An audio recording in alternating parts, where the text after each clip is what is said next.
welcome to my show. I am Paula Echeverry, and this is my show Emerge. And today I am with the beautiful Tiffany stores, and I want to introduce you to her because I am in social media a lot, and one day I was looking through the profiles of people out there because I always follow a lot of people about accessibility, hearing loss, and deaf. I follow a lot of people in that industry because, of course, I am part of that community now. As I lost my hearing when I had my second child. Everything, changed for me. Now I'm an advocate. I really try to speak for people, with hearing loss or people who are deaf and accessibility because it's so important nowadays, to have these and I still can't believe, nowadays we don't have still, all the things that we need for, the deaf and the hearing loss community. So I want to talk to Tiffany because she actually had a very similar story to me. When we met, we were like blown away because we're like, oh my God, our stories are so much alike because she had also a beautiful family and she lost her hearing later in life, like I did.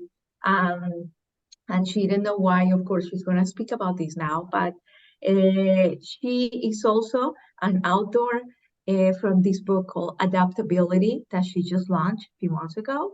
And she's also an actor, and she's an advocate, of course, about the hearing loss community now.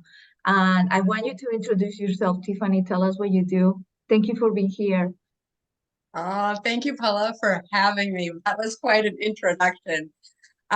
Yes, all the above is true. I'm an author, an advocate, and an actress, a trifecta of sorts. And I am so grateful that we connected through the universe, through our shared experiences. And I think that this is what it's all about, is sharing our life stories connects us to people we were meant to find and opens our hearts and opens doors.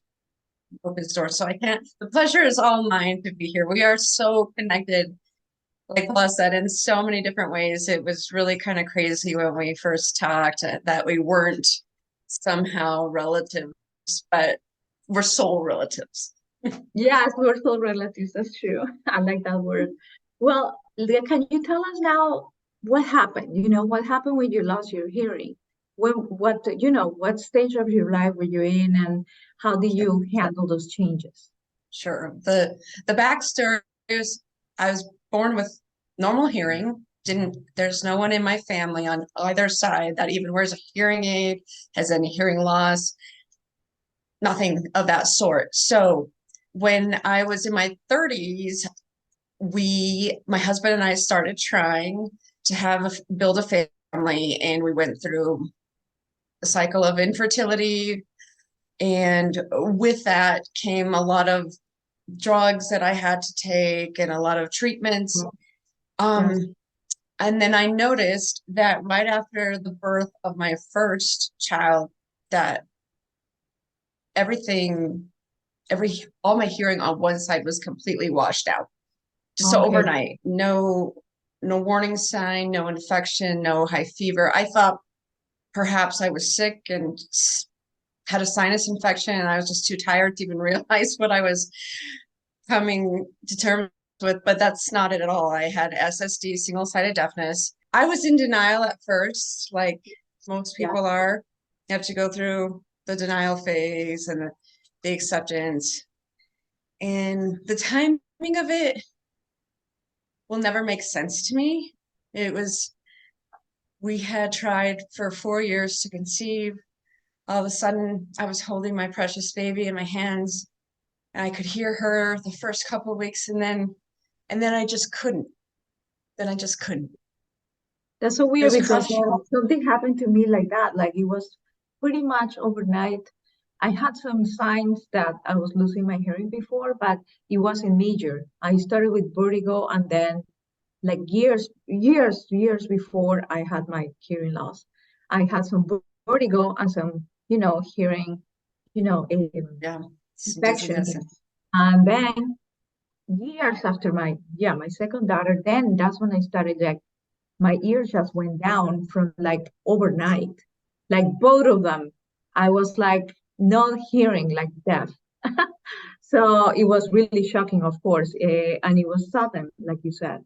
So And that's really interesting because how come, from one day to another day that happens, it's so weird.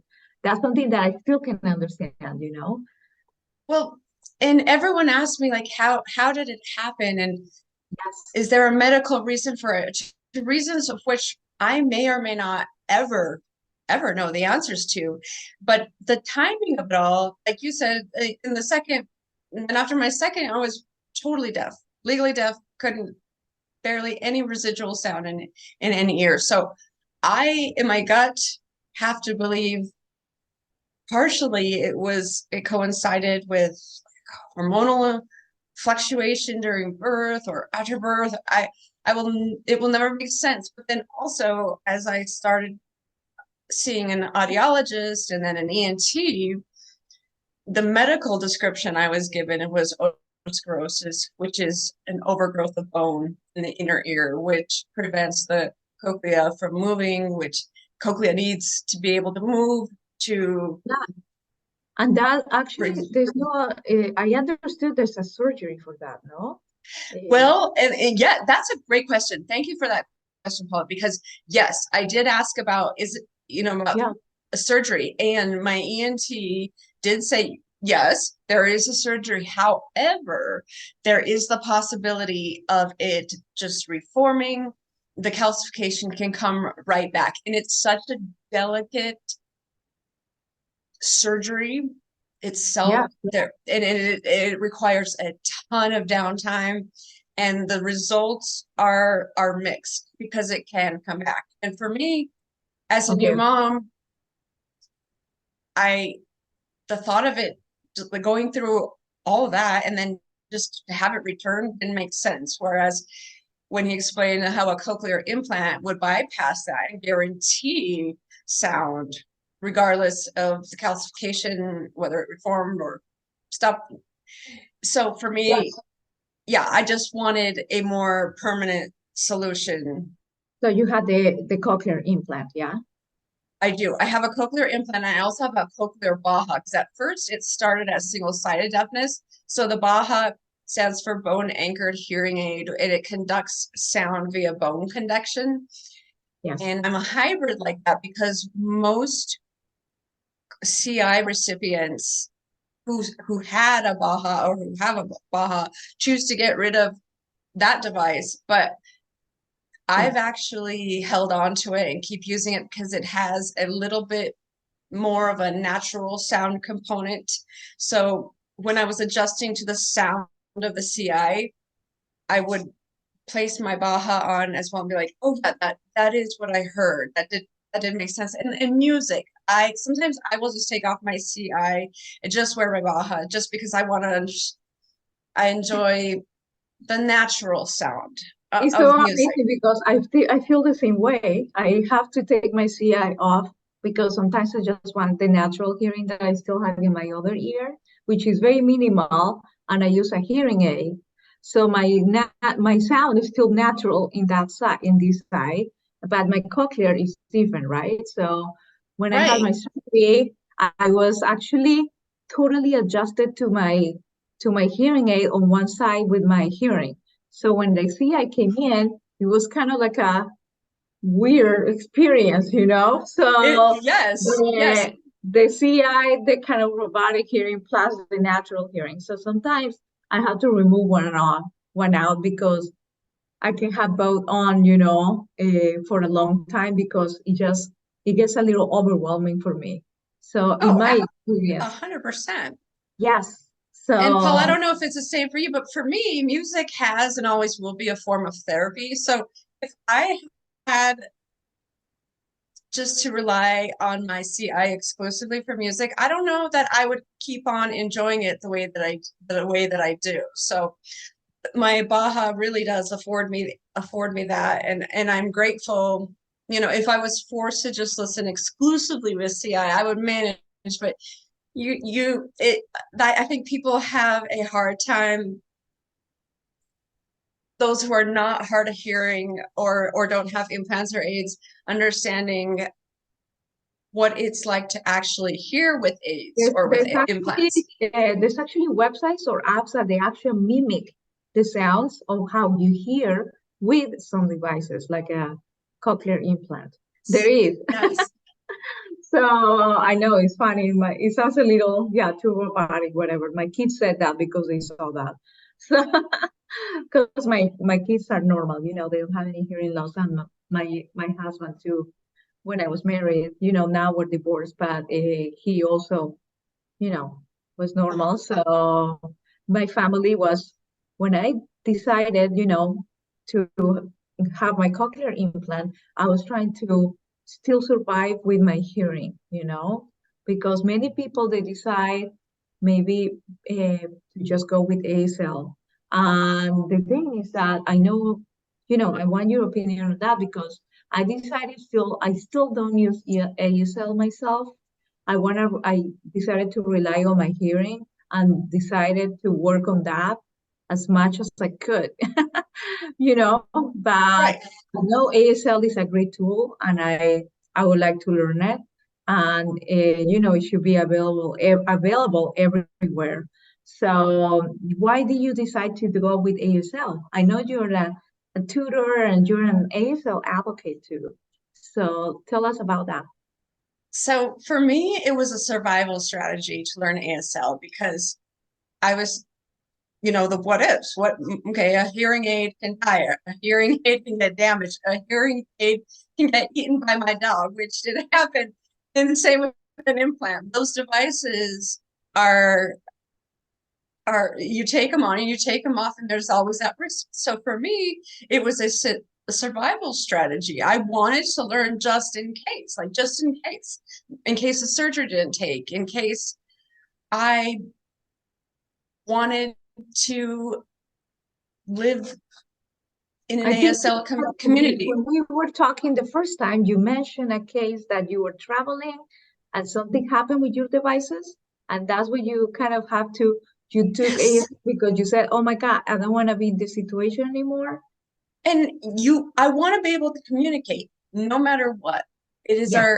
and I felt so defeated without having a backup. So ASL has really built a lot of confidence in me, knowing that I will be able to communicate no matter what, no matter what. Yes. And then what started as a survival instinct to learn ASL turned into a love affair with the language.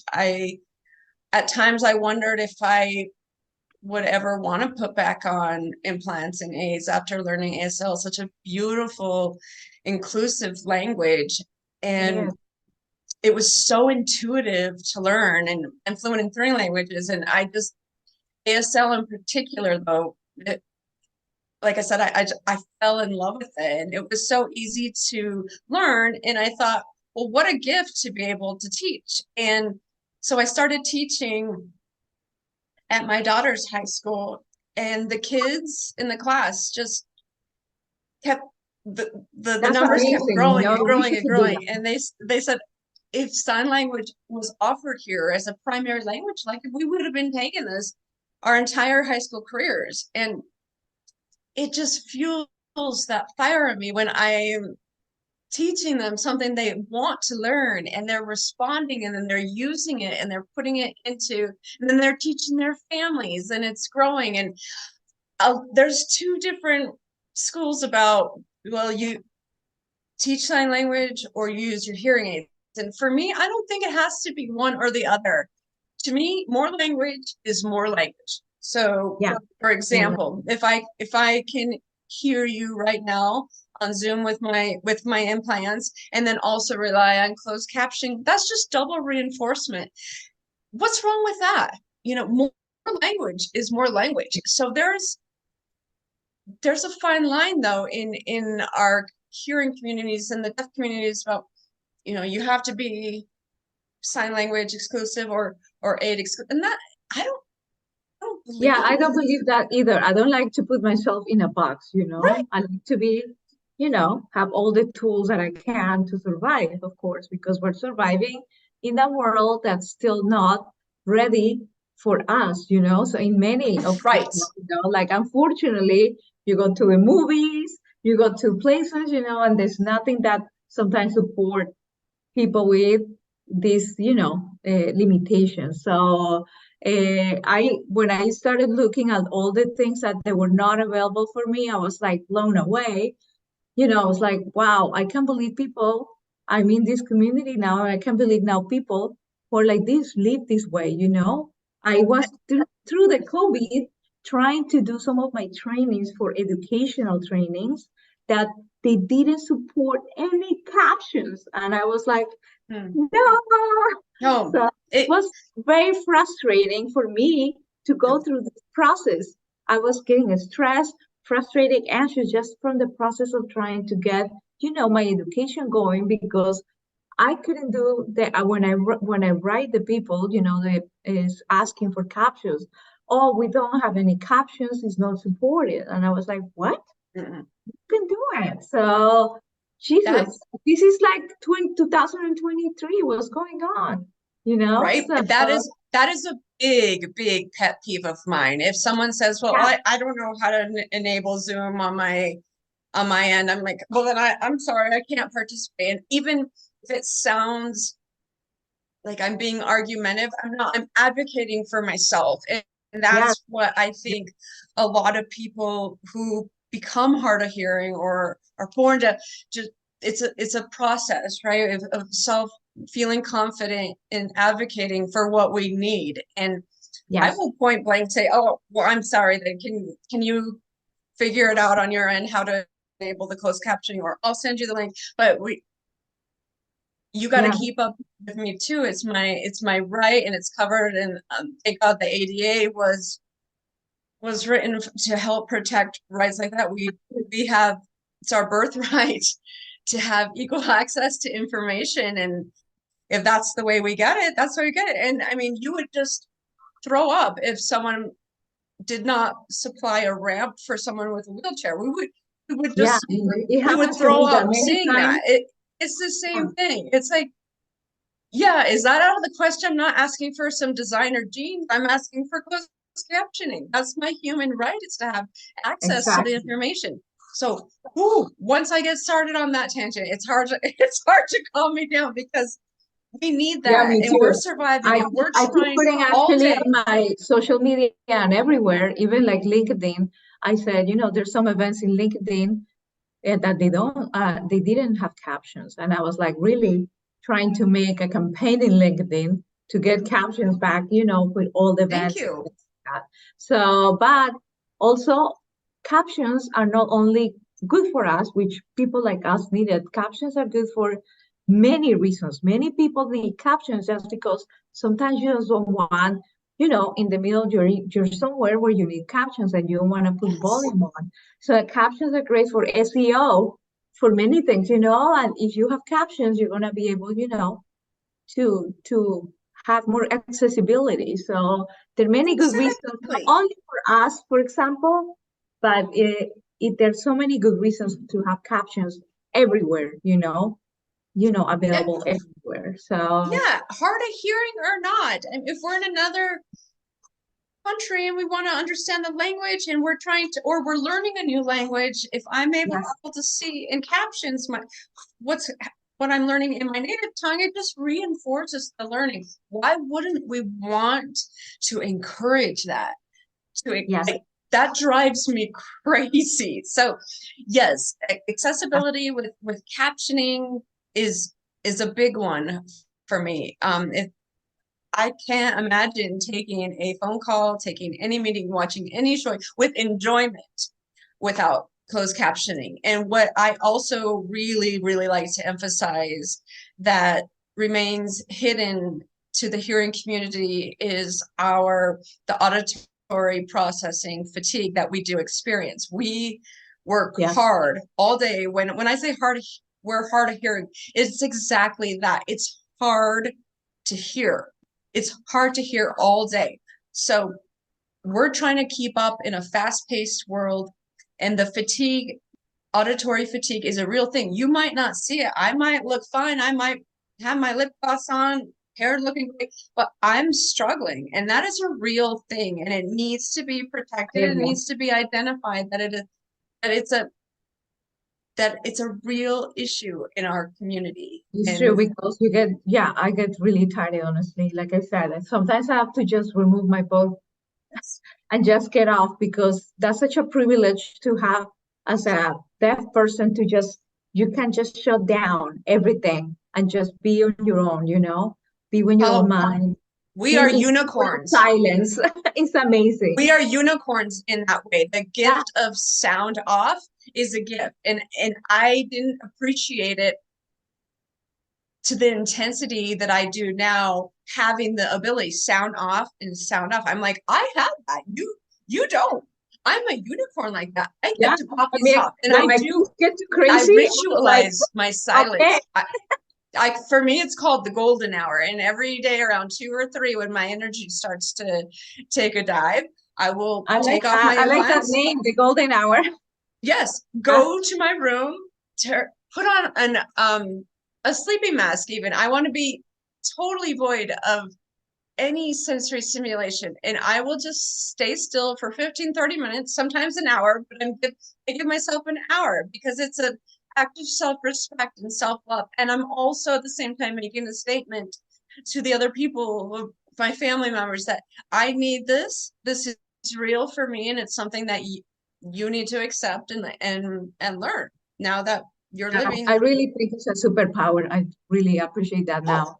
Those moments, yes, it is. It it's is. But amazing. sometimes it takes a while for us to see it like that. At first, I don't know. I found myself initially trying to cover up my implants or Oh, yeah, compensate. And yeah. no, I have the coolest gift in the world that I would, if I was hearing, my husband always says, Like I would magic pay you then, good first of all, money to people have turn hearing off loss. my You can ears. see right away that they have hearing loss because they have short hair. But men, woman, we're very invisible. Our limitation is invisible because many people don't see it at first, so they don't know.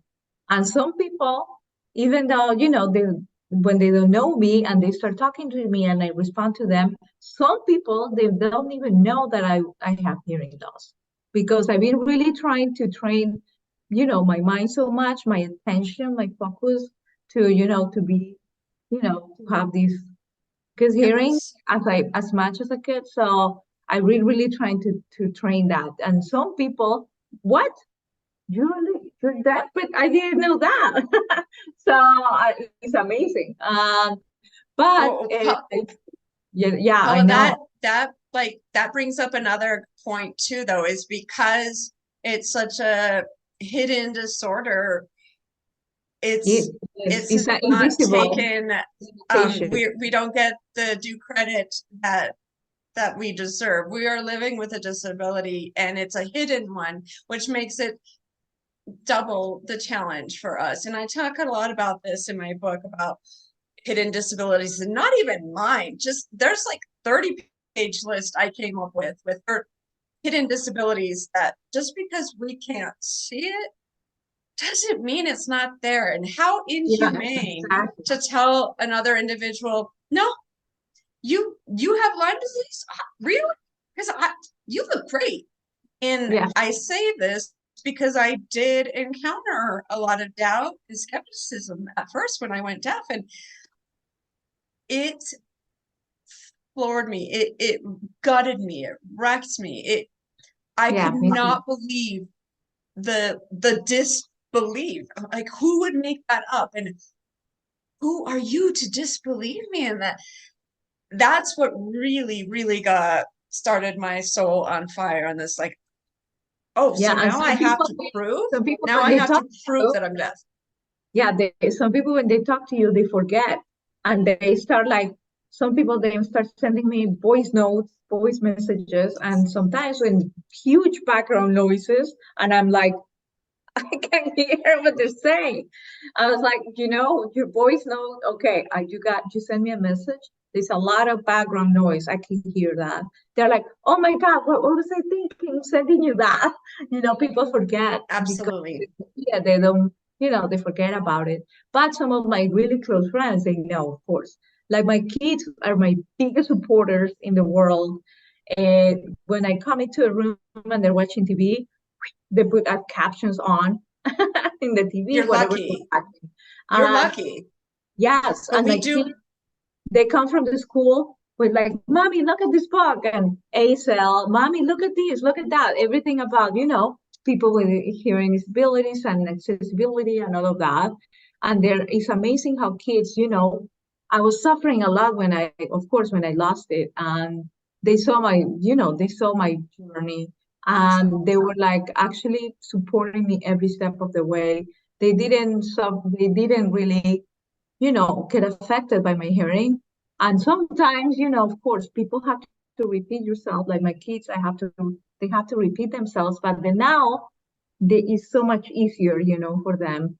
Because, some people get frustrated in this world now that Yes. everything is so fast and they want everything easy and they want you to understand everything right away. But no, now my kids are more patient. They're more, they have a mom that's deaf, so they have to adjust and they adjusted so well. So it's amazing, how Well, resilient kids are, to these things. Because you're lucky, Paula, though. like I said, I was A suffering. lot of community Yes, members and even family members, they sometimes forget, like you said, and it's up to us to keep re-educating, reinforcing our boundaries. Our situation hasn't changed. So if they need a dental reminder, I think it's our responsibility to give that to me. Like I have a relative who's very soft spoken and like, yes. remember, Men, that's mostly not going to work men. For for me, me. it's mostly men I can't who do that. speak So like really soft. yeah, I'm going to ask you to project more because I'm I'm maxed out in terms of my volume, what I can adjust to you to. So and even like my favorite thing to laugh at is in a now in a humorous way is someone says, I'm right here. Like I'll ask my son or I'll ask my husband, where are you? Where are you? I'm right here. I'm right here means nothing to me. It means nothing to me. People who are hard of hearing or, where we can't differentiate sound location, that Yeah. is such a pet peeve also. And I don't mean to just talk about pet peeves and we have so many other blessings, but so I Some of need you to the specify, are you upstairs, downstairs? Because I'm right here means nothing. Exactly. Some of the things for people with hearing loss, for example, that I have to emphasize with my friends or family or everything is like, if you're going away and you start coming into a room and talk to me when I'm doing something, I'm not going to listen to what you said. So they know that. Second rule, when you are on the second floor, I can hear when you're telling me something. Third rule, you have to call my name or call my attention, just pull me in the arm to get my attention and talk to me. When you're looking at me, so I can see your mouth, so it's easier, right? And things like that, people need to know those things, those rules when you're close friend with somebody who has hearing loss. And Absolutely. many people forget. My ex-husband, for example, he always forgot about those things. And he will get frustrated because, I didn't hear what he was saying when he was coming in the room. And I was like, what? And he's like, oh my God, you're not listening to me. I was like, well, you just came into the room. It's so Uh, frustrating. Like if and someone then, starts talking to you or then they'll leave into the pantry to grab something, I'm like, well, now that's more effort on you because you're gonna have to say everything you just try to say, but like it's just it's a way to honor something. I mean, look, have the courtesy to grab my attention, look me in the face. I'm doing my best. So meet me where we are. Let's try to meet each other where we are. yeah, And so exactly. hidden disabilities in particular, that's a soft spot for me because my heart goes out to anyone who's ever had to be in a position to convince someone else that they are struggling. That mental illness, for example, like that Yeah. just that breaks my heart. If on the exterior, sure, they might be fine. And who are we to say you're not? You're fine. You don't need all that medication. Everything's fine. You're just going through a rough patch. Who are we to give that You know what's judgment? going And inside of you, is really hard because my struggle with hearing loss was not being deaf. It was about, that I wasn't prepared for, for the changes and all of that. So I got a lot of anxiety and panic attacks in the beginning. The very first year I was going through lots of mental illness. And, I was like that. And I came to a emergency room after being in a very crazy panic attack where I thought I was having a heart attack. And the doctor said, you don't have anything, it's all in your mind. So when he said those words, I said, if I am creating all this in my mind, I'm gonna start looking into my mind now. And then I started studying the brain, and then that's how I became an expert in neuroscience. But it's funny because that led to a one thing and the other. So it was not the hearing loss, but the mental illness also was really affecting me through all the process of the hearing loss. So many people, I guess, are stuck in that process. Not only people with hearing loss, but people with other illnesses who are maybe just cancer or went through chemo and they go out of that journey and they're like, what do I do now? So many people are stuck in that journey, and that's why you and me wrote those books, I guess because many people need to know what to do, what we did, why we're here, you and me, in this process. And we came over, we overcame all those challenges, how we did it. It's so important to tell people that too. Of course, it yeah, the accessibility for everyone, but also telling people how to overcome those challenges in life. exactly. You said it right there. That's why sometimes coming up with a title for a book can be so daunting, but adaptability to me it came just like that because I I thought, okay, I want to take everything I've learned through this process and give it back. And the most important thing is showing them how, that it doesn't matter. I'm just using my hearing loss as an example in my book, but apply that to anyone and Yeah, apply that same logic set that I use my adaptability is a verb. It's a language. It requires action. And I needed to see that for myself because we as humans, we tend to get in our own way, right? And I knew that what I was coming to terms with so quickly was going to require me to move. I needed to figure this out. I didn't know what the solution was yet, but it did require movement. I couldn't sit there and feel sorry for myself. I did for 2 minutes and then that's it. That's it. Then I had to I had to adapt to whatever came next, whether that meant going deaf and learning ASL. adaptability is a great word to describe that process. I know that. and and I want to show that it's for everybody. It should belong in everybody's toolbox. That we are all capable of moving that mountain. We just need to remember it's not getting through something, it's moving through something. We need to learn how to move through it. It requires Yeah, action. We have to be proactive about that. And exactly. I overcame such a large number of obstacles in a very condensed period of time. And that's what helped me is I quickly adapted. That's a survival skill and a life skill that's not taught in the classroom that Yeah. we Is it we really yeah, it's an is there a honor to be sharing what worked for me. I mean, we're all here to survive. Let's help each other. Yeah, is there a tip that you can give to people that from your journey, like maybe one or two tips, whatever that you think? Of course, adaptability, but what are the things that really help you the most in your journey? It was learning to make friends with my wild cards. I always call them, instead of challenges, I say wild cards, because once you make friends with them, you immediately disarm them. I knew that my hearing loss diagnosis was not going to go away. It was progressive. It was going to get worse. So Yeah, it that required me to do a mind shift and realize, I've got to make friends with you, buddy. It doesn't look like you're going anywhere. So we might as well be friends, and let me figure you out. Let me figure out how to get along with you, how to live with you. And I'm so grateful that I stayed open to being friends with it, because for a lot of people, that would have been a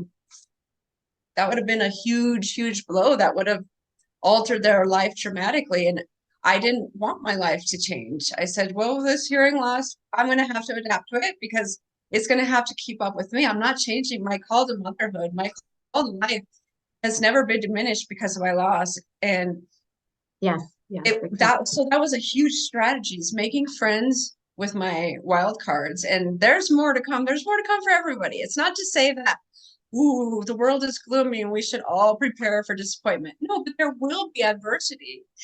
There will be challenges at our front door that show up unexpected that we need to know how to cope with. So having that ability now and that confidence, knowing that what I went through and I got through, I have the confidence to know that I'll be able to handle the next storm. And that what we need Exactly. to, yes, that is my main, like, if anyone takes anything from the back my book, it's get comfortable being uncomfortable, because the adversity is always going to be there. It's how we move into it, how we move through it, and how we adapt to it that really, really determines the outcome. And look, now it's the greatest blessing that ever happened to me, was going deaf. It made me a human. It turned me into a warrior, an advocate, all these things that I would have never thought possible in my lifetime, that I'm now realizing. And I thank God that He gave me this mountain to move, because it showed me That, just what I could do. And I want to yeah, inspire others. that's what problems do in your life. People get stuck in their problems, but problems are just opportunities to do something better. They reroute you to something better. I learned that from my process. And looking back, I would not do anything differently. I will just do the same thing that I did. And, I think I'm in the right place right now, because of what happened to me, and what I did. So it's so important, and of course, for me, it was all about loving myself again, just the way I was, because I changed. And many people told me, wow, you changed. And I said, yes, I did, because my process was actually turned like a button inside my head. Just my mindset changed. Everything changed inside of me. Even my spirituality, everything changed. So it was really amazing to see that. And I think that process, there's actually Lisa, I forgot her name, Lisa Miller. Lisa is a doctor that she talks about um, problems in life, like really traumatic problems or things that happen to you that are really strong. They're actually a call for, a spiritual journey or for something like an awakening, like call it now, because it Yes, kind of yes, you to a new reality, and right. it throws you in a new reality, and you're like, oh my God, what is this? What is going on with me? And you change. And that's what happened to me. So it was so powerful, and I feel so powerful now because of that. So yes, people Oh, think problems are like, oh my God, I'm so unlucky, blah blah blah, and they're just whining. No, problems are a way to, change your life for the better. absolutely. We are developmentally, spiritually homeless without Yeah, these obstacles. Like you said, when you started seeing this transformation in yourself, and everyone started to see it too, that's that's a beautiful calling of awakening. And exactly. one of my other strategies that I heard was just a full surrender. Sometimes a situation requires you to fully surrender to it, to understand it. So crack open your heart, throw your reservations. I know that sounds way easier to do than to Not execute, but easy. if you stay open to a full surrender and seeing what this obstacle has come to teach you, there's always a lesson there. There's always a reason behind it.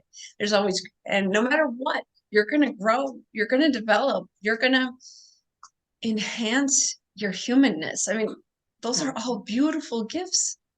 So yeah, let's seek out even if something scares you, do it scared.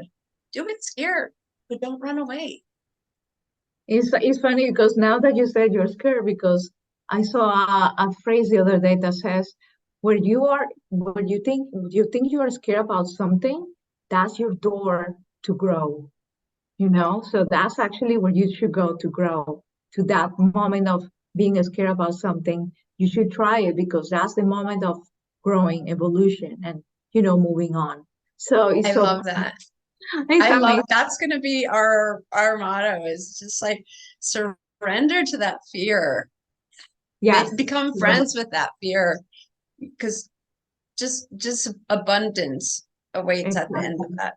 I fully agree that you and I are both products of what comes after, and what a beautiful gift we are blessed with unexpectedly, right? To be able to regift that now and change people's lives and be a source of light. I think that too is we're missing so much inspiration today in role models, and like the comparison factor is just we compare ourselves to people who maybe it's very unhealthy to do that, and let us Yeah, be a different source of energy, a different source of light, a different source of inspiration that inspires awakening, that inspires openness and a greater level of connection to humanity. that's true, Tiffany. That's beautiful what you just said. So I think that's the end of the show today. But you want to leave something, just say something to people about this, what they, where they can find you, your book, everything. So of course, I'll have all the information in YouTube and all my channels where I put this interview. But you want to finish with something about you and what you're doing now? Well, I want to thank you, Paula, for having me, and I want to thank your listeners and your followership for taking a moment to be present here with us right now and listen. And because that's an investment in you, I'm sharing my story, but it's only to get you excited about your own personal stories and sharing those and seeing that we have power in community and power in togetherness. And it's our birthright to connect. And I am easy to find. And on Instagram, it's Tiffany Stasny Stores. And it's Stasny, and stores is spelled Storrs. And my book, Adaptability, is on Amazon. And I'd love to do a giveaway if the first two people leave a comment, say what their favorite takeaway was from our conversation. I'd love to give them with adaptability. And again, it's not a story that focuses solely on my struggles. It's a story that showcases our struggles as humans and how to get through with that. So I want to inspire the love and share it. Thank you so much for your offer. Okay, so Thank you, people, Paula. with Tiffany for the box because that's an amazing book, and I'm also, of course, I'm gonna finish reading it because Tiffany sent me the book, and I'll send you mine. So, so thank you Thank so much you. for being here, and thank you everyone for listening to us. And if you want to share this interview with anyone who is going through a process like this, of course, please you know, be the light for another person, and share our story of, of transformation, of you overcoming all these obstacles. I think that's what people need to hear right now. So if you have any questions always in social media, please leave them there and I'll answer them in my next show. And thank you so much for being here. Thank you.